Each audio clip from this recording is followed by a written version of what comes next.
Good morning, everyone, and welcome to sunny Orlando. We're very thrilled to have you here joining us for the 31st Annual National Ethanol Conference. And thank you, Derek, for kicking things off this morning and for your outstanding service as chairman of the RFA Board of Directors. Derek has been a tremendous leader during a very dynamic time for our industry, and it's really been an honor, Derek, to work closely with you to help guide our industry forward. Now, I'd like to begin this morning with just a short story to help set the stage and set the tone for this year's event. And this story is about a 17-year-old high school senior whose dream was to play quarterback for a Division I college football team. But even after an impressive high school career, going to college camps across the country and sending his highlight reel to over 100 schools, he was beginning to think that his dream was unattainable. He wasn't getting any callbacks. Not a single D1 school showed much interest, and he hadn't received any scholarship offers. He was, after all, just a two-star recruit in a sea of bigger, faster, stronger athletes. Florida International University was just 20 minutes from his house, but they didn't want him. Florida Atlantic was just down the road. They also took a pass. He tried to walk on at his dream school, the University of Miami, but they weren't interested either. So he was almost ready to give up on his dream and choose a different path after high school. But just 2 weeks before signing day, his phone rang. And it was the University of California calling to see if he might be interested in coming for a visit. Another one of their quarterbacks had just decommitted and they needed a backup. So he flew out to Berkeley, he toured the campus, met with the coaching staff, and they offered him a spot on the team. And with no other prospects, he took that spot. Now, he spent his entire freshman year on the scout team as the third string quarterback. He didn't play even for a minute in a game that year. But the following year, both quarterbacks ahead of him got hurt, and he was thrown into the starting role. The team lost 4 straight games with their new quarterback, and the critics were quick to say he just wasn't good enough to play at the college level. But his coaches didn't have many other options, so they stuck with him, and he strung together a couple of respectable seasons as the starting QB at Cal. But after his junior season, the school wanted to go a different direction. They brought in a transfer student who they wanted to compete for that position. So he entered the transfer portal and left the only school that had ever believed in him. And he ended up at Indiana University, the losingest program in college football history, over 700 losses and just 3 bowl game wins in 120 years. And so people thought this kid was crazy. But he didn't care because he knew his worth, he knew his potential, and he knew that it could be fully unleashed in a Hoosier uniform. And the new coach there thought he'd be a perfect fit as well. So now I'm sure by now you all know I am talking about the incredible Fernando Mendoza, and you probably know how this story ends. Last year, Mendoza led the Hoosiers through the most improbable and unbelievable season in college football history. He pulled the team together and led with humility, grace, and undeniable grit. Indiana went 16-0. They beat 6 top 10 teams, and they won their first Big Ten title in 80 years. And so this lanky 2-star recruit from Florida ended up winning the Heisman Trophy. And in a championship game for the ages, and I'm sure many of you watched it, Mendoza led Indiana to its first national title, beating, of all teams, the Miami Hurricanes in a stadium just 40 minutes from where Fernando grew up.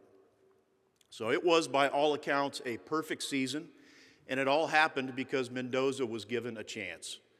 He rose to the occasion, he bet on himself when no one else would, he kept showing up until they couldn't ignore him anymore. And I think his story really shows us what can happen when hidden talents, overlooked potential, and relentless determination are finally unleashed. His coach, Curt Cignetti, himself an underdog, had this to say about his quarterback. He's a warrior. He has come such a long way since we got him from Cal, but I still think he has barely scratched the surface of his potential. Now, I probably need to pause here for just a second and offer my heartfelt apology to all my Purdue fans and friends in the room. As the father of a Purdue student, I know it's a cardinal sin to say anything nice about IU. So please forgive me. I know we have a scholarship winner from Purdue. So please don't go back to school saying how awful the conference was. But I think this story really shows what is possible when we unleash untapped potential. So what does it have to do with ethanol? I think we find ourselves today in a situation similar to the 17-year-old Mendoza, full of incredible potential, promise, and possibility, and just waiting for the opportunity to be let off the leash. We saw glimpses of our industry's potential last year. America's ethanol producers cranked out a record 16.4 billion gallons of renewable fuel in 2025. That was up 200 million gallons from the previous year. The industry also generated 35 million metric tons of high-protein animal feed and a record 4.7 billion pounds of distillers corn oil. And to put that in perspective, that's enough animal feed to produce 13 billion pounds of red meat and enough corn oil to generate 575 million gallons of bio-based diesel fuel. The industry also captured a record 3.3 million tons of carbon dioxide, mostly used in food, beverage, and industrial applications, but with an increasing amount being geologically sequestered. On the demand side, domestic ethanol consumption hit 14.3 billion gallons. That was the highest in 6 years. And ethanol's inclusion rate in gasoline hit a record of nearly 10.5%. But the real bright spot for U.S. ethanol demand last year was exports. A record 2.2 billion gallons of ethanol were exported in 2025, up 13% from 2024. In fact, 1 out of every 8 gallons of U.S. ethanol was exported to more than 80 countries around the globe last year. But the numbers and statistics don't really tell the full story of the ethanol industry's impact. Ethanol was neck and neck with livestock feed as the top user of U.S. corn last year. Roughly 5.6 billion bushels of corn and grain sorghum went into ethanol last year, providing a critical demand boost for farmers who, despite harvesting record large crops, faced the worst economic conditions in nearly 50 years. Now, some analysts have estimated that corn prices would have been close to $1.50 per bushel lower without ethanol, and farmers would have been forced to sell or idle millions of acres of productive cropland. Indeed, ethanol continues to provide a lifeline to farming communities that are experiencing incredibly difficult conditions and a dire financial outlook. For nearly 4 decades, ethanol has been that shining star of value-added agriculture. Last year, ethanol biorefineries added $2.25 of additional value to every bushel processed, generating billions of dollars in economic activity in communities across the nation, from California and New York to Minnesota and Missouri.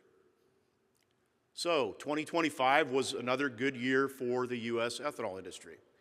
In fact, the industry supported nearly 317,000 jobs across all sectors of the economy, generated $28 billion in income, and contributed more than $50 billion in gross domestic product.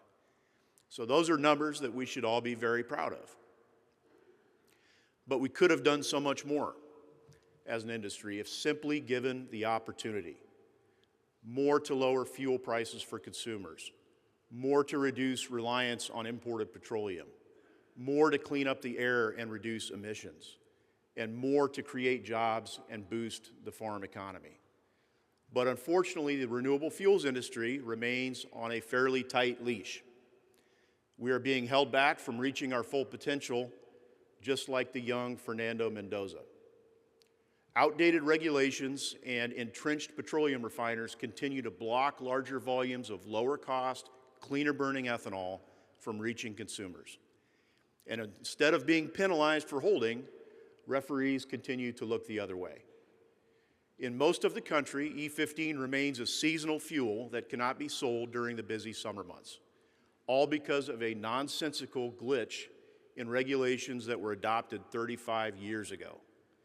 Many retailers have made it abundantly clear to us that they are not interested in selling E15 if it can't be offered to customers 365 days a year, even if the fuel provides a cleaner, lower cost option for their customers at the pump.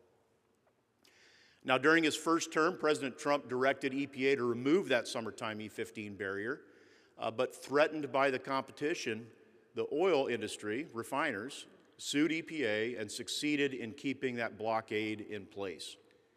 The courts ruled that only Congress has the power to permanently remove the E15 barrier via legislation. So RFA went to work on a new strategy to secure that legislative fix.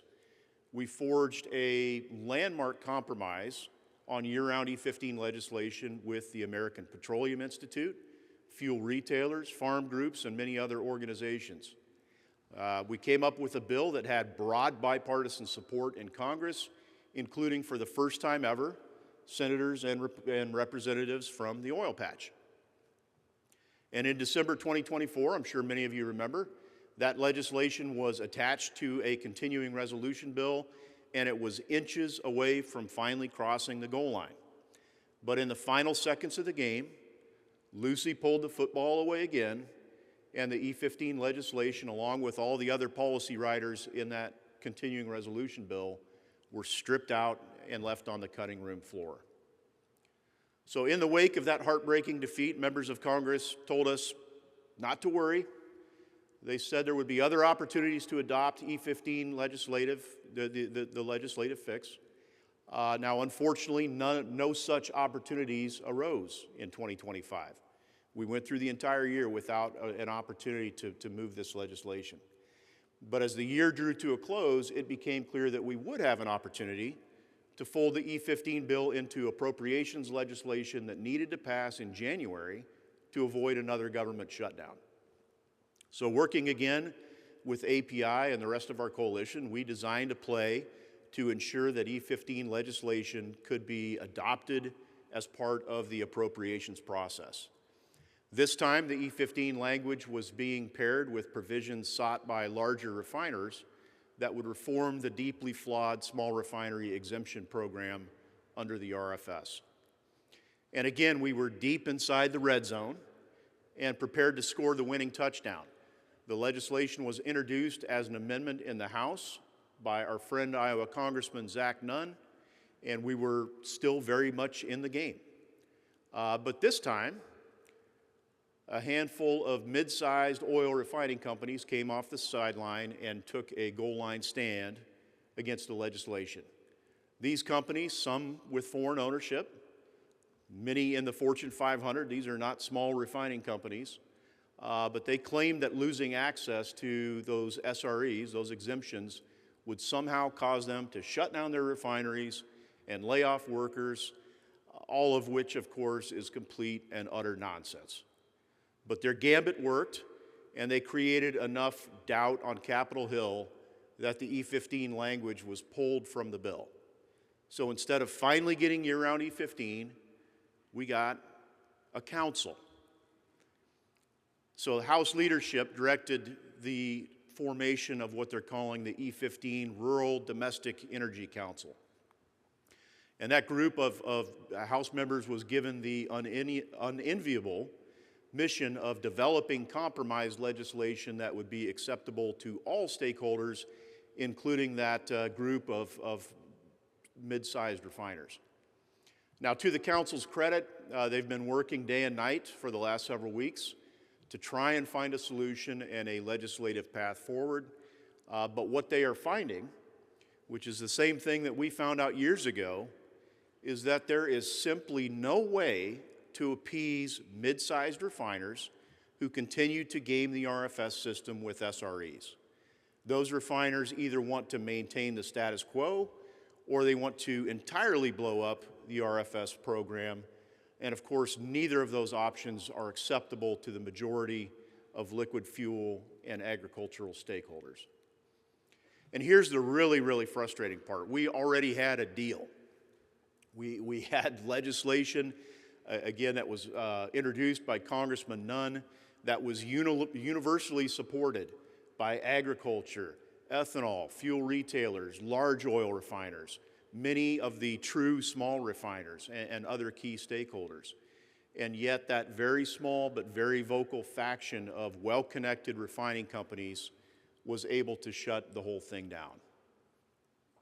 So this council, which is co-chaired by our friend Congressman Randy Feenstra from Iowa, was given a deadline of February 25th, today, to bring compromise legislation to a vote on the House floor.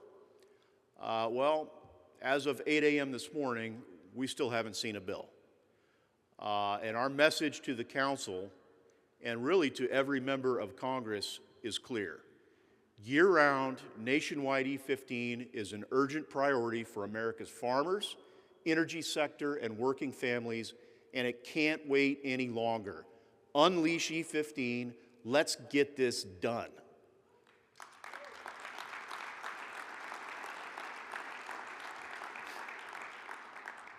And we're going to need your help to convey that message. So using this QR code or phone number on the screen, we are asking everyone here to share that message directly with your representative in the House. So during the break this morning or sometime after lunch or before lunch, check in with your House office and ask them why we haven't seen this legislation that was promised. Where is it?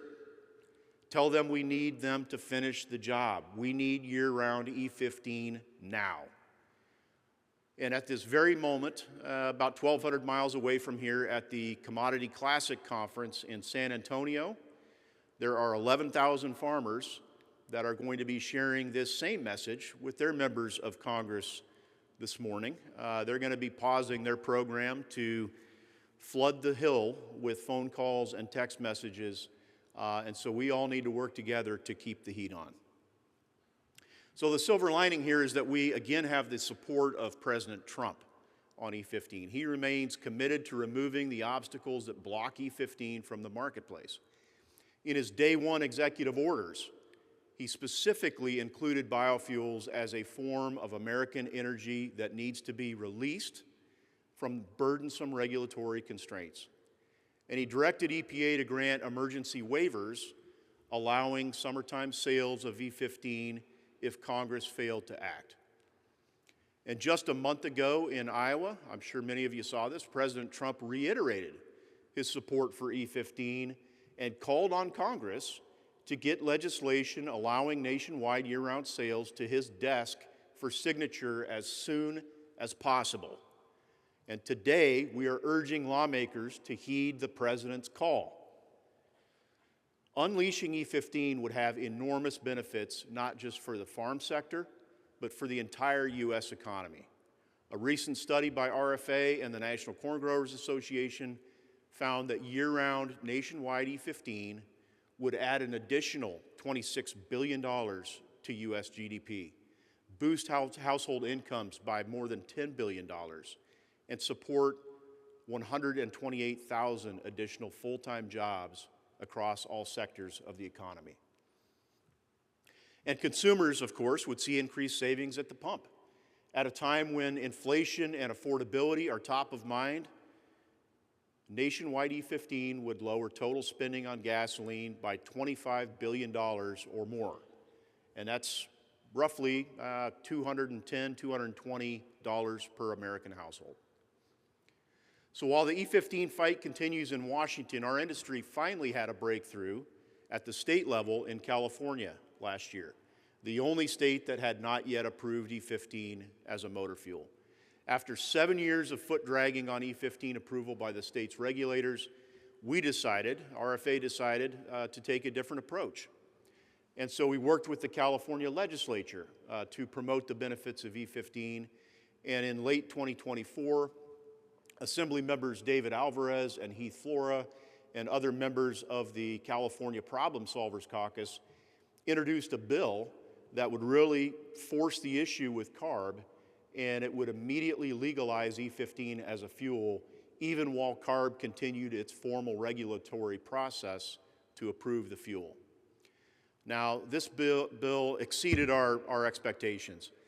It sailed through the legislature, and Governor Gavin Newsom signed it into law in October, proclaiming, "We're cutting red tape to provide consumers with more options as we continue our transition to cleaner transportation." So this was a great news story for RFA and the ethanol industry in 2025, and this really should have been the end of this RFA success story, and we should see today gallons of lower cost E15 flowing in the state of California. However, and this goes back to that leash thing, another obscure regulatory barrier still has E15 on the leash in California. This time the state's fire marshal decided that he had some things to say, and so he threw up a last-minute obstacle and claimed that California's unique Stage 2 vapor recovery equipment hasn't yet been approved by Underwriters Laboratory for E15 use, and so stations with that equipment can't sell E15. Even though the manufacturers of that equipment say it is compatible with E15, and even though one manufacturer already had CARB approval for E15, the fire marshal now says the equipment must be tested and certified for up to E25 before it can be used with E15. Now you might be wondering, what the heck is Stage 2 vapor recovery? Why is this an issue? And the technical answer is, Stage 2 is the vapor recovery system that is designed to capture fuel vapors from a vehicle's fuel tank during refueling at the pump. Now, California is the only state in the nation that still requires this equipment. With the advent of onboard vapor recovery systems being built into vehicles in the late 1990s, other states that used to have this equipment no longer found any meaningful benefit and no longer required it, but not California.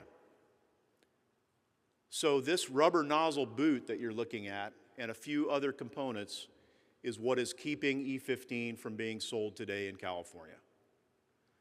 But not for long. RFA is working around the clock with the manufacturers of this equipment, lawmakers, regulators, the governor's office, and retailers to remove the last impediments and finally provide Californians with access to lower cost, lower carbon E15, and you're going to hear a lot more about that right after I'm done this morning. But for now, year-round E15, both at the federal level and in California, remains a huge piece of unfinished business for our industry. We're also dealing with another big piece of unfinished business, the renewable fuel standard volumes for 2026 and 2027. But we're seeing good progress here, and we should have the answers we're looking for very soon. Last summer, EPA, under new Administrator Lee Zeldin, proposed renewable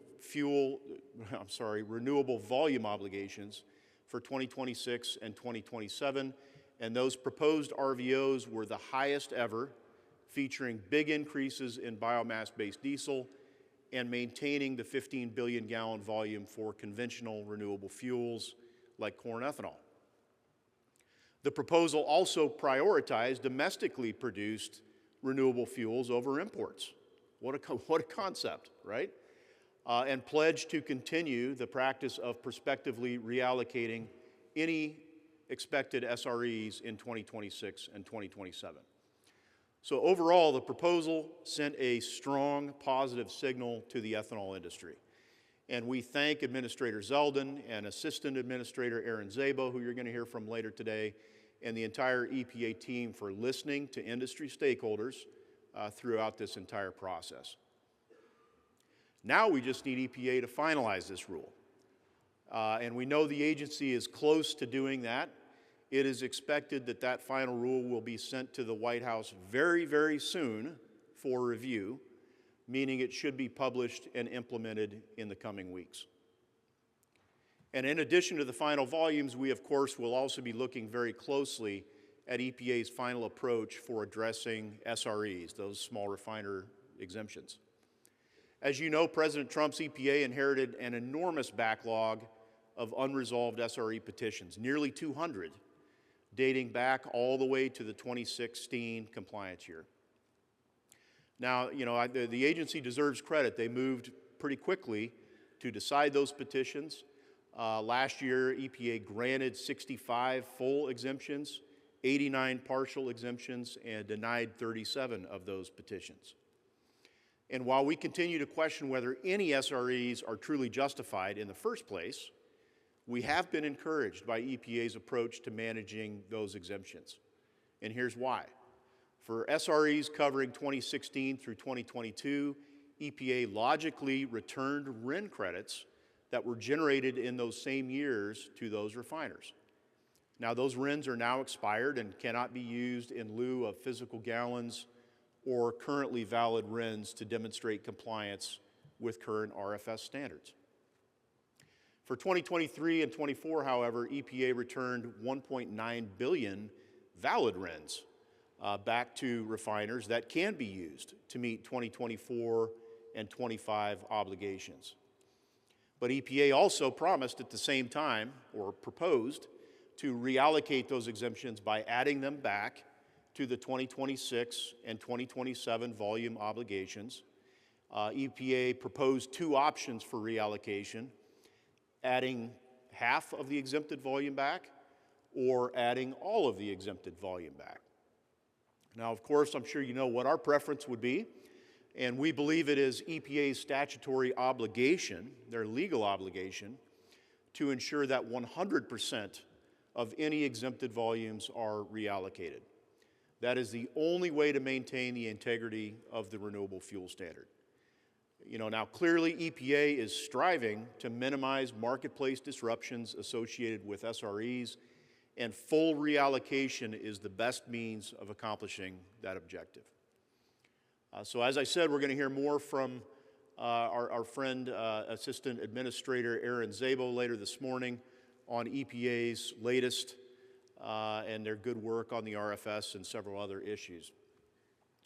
And of course, we look forward to working with Aaron and the rest of the team there to finalize and implement these RVOs as quickly as possible. So another key policy issue that is still pending is the implementation of clean fuel production credit regulations, 45Z, as you all know. We are starting to see some tangible progress there as well.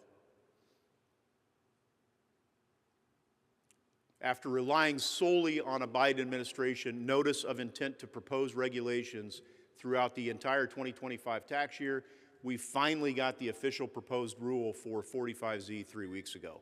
The proposal is a step in the right direction toward finally providing the clarity and certainty that ethanol producers are seeking, and it incorporates input that we provided to the Treasury Department last year. It resolves the previous confusion around what constitutes a qualified sale, and it really begins integrating some of the important improvements from the One Big Beautiful Bill Act, such as the removal of indirect land use change emissions from the carbon intensity scoring framework. However, and you all know this, much work remains to be done, and many questions still need to be answered on 45Z, and we hope to get those answers in a final rule later this year. But first and foremost, ethanol producers are anxiously awaiting a new, revised version of the 45Z CF GREET model, which will help shed light and provide clear direction on several critical issues.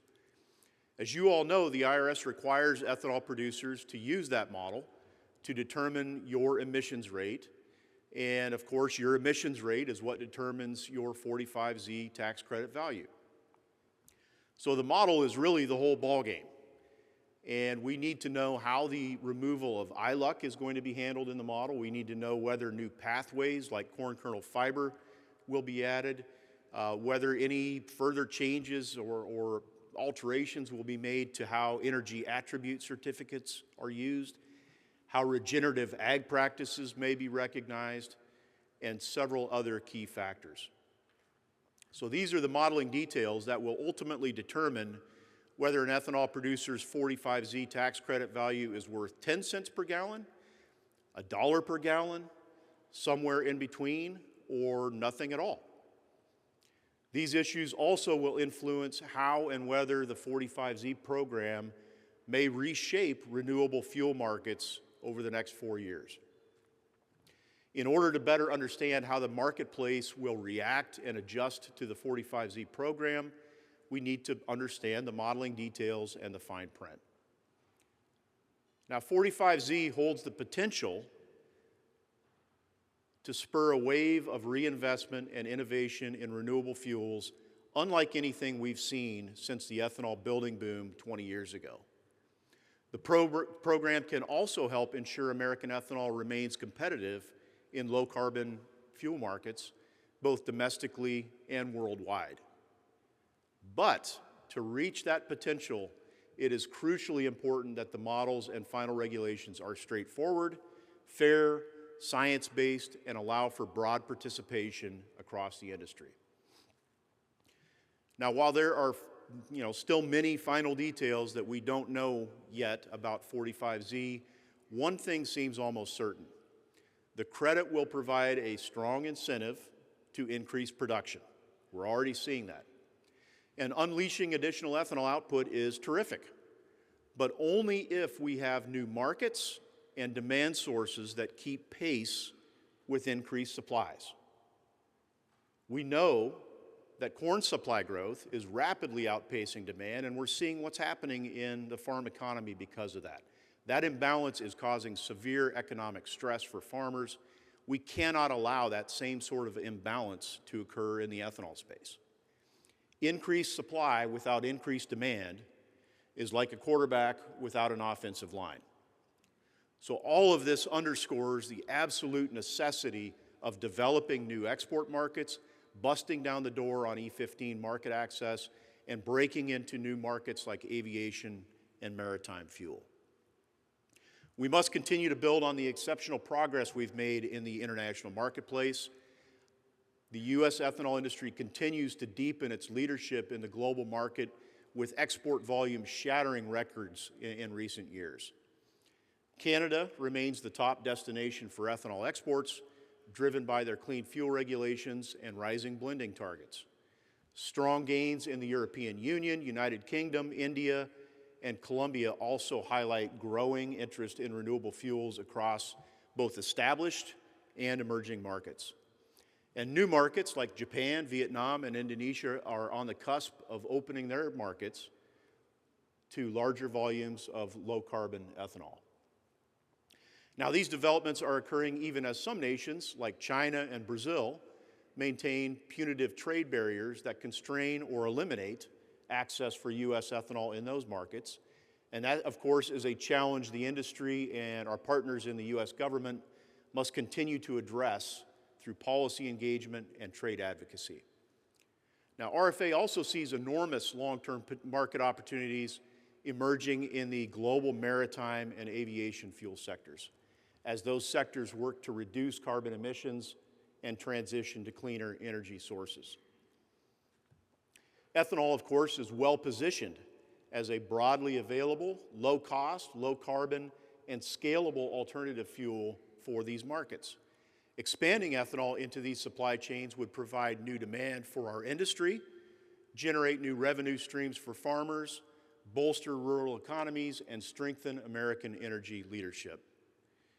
In the maritime sector specifically, ethanol can help ship owners comply with emerging emission standards, opening substantial long-term market opportunities, and really even modest market penetration in the maritime market could mean billions of gallons of new ethanol demand.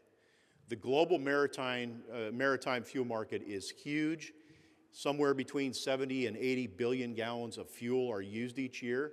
So even getting a small piece of that would be enormously impactful for the industry. Today, less than 1%, that little tiny orange bar there, little piece of orange, less than 1% of global maritime fuel use is alternative fuels, you know, 300 million gallons or less out of that 75 billion gallon pie. But we're going to need smart policy to enable these transitions, and you know, recent international regulatory developments will help shape this opportunity as well. And RFA is ensuring that the U.S. ethanol industry is at the table and has a voice in these conversations. Late last year, we launched the American Biofuels Maritime Initiative, co-chaired by RFA and our friends at the American Biogas Council. And our mission with that initiative is to work with the U.S. government to ensure it remains or is constructively engaged in the process to develop the International Maritime Organization's Net Zero Framework, which is essentially a low-carbon fuel standard for the global shipping industry. We are also a co-founder of the Climate Ethanol Alliance, which brings ethanol stakeholders from the U.S., Europe, Canada, and Brazil together to advocate for policies like the IMO Net Zero Framework that promise to unleash the potential of renewable liquid fuels worldwide.